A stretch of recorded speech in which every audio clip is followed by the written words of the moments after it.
બહુ સારું. કઈ આમાં રીતે? જુઓ, સિંગ એટલી બધી ભરાવથી, ઓકે.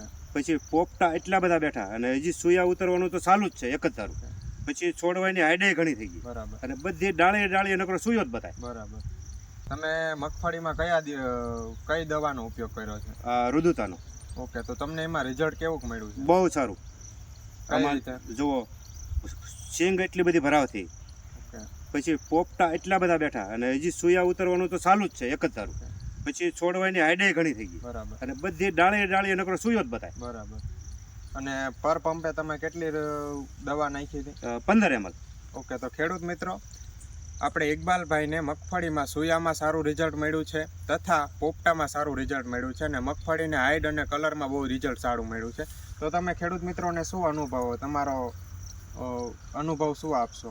આ દવા છટાય, અને આ દવા પેચલ લવાય. પછી આનું એક બીજું રિઝલ્ટ, મેં આને મારી પડખે એક બાજુમાં મરચી છે, એ મરચીમાં આની નાખી હતી, તો મરચી એટલી બધી અઢળક ઉતરી. આની આ જ દવા. આભાર.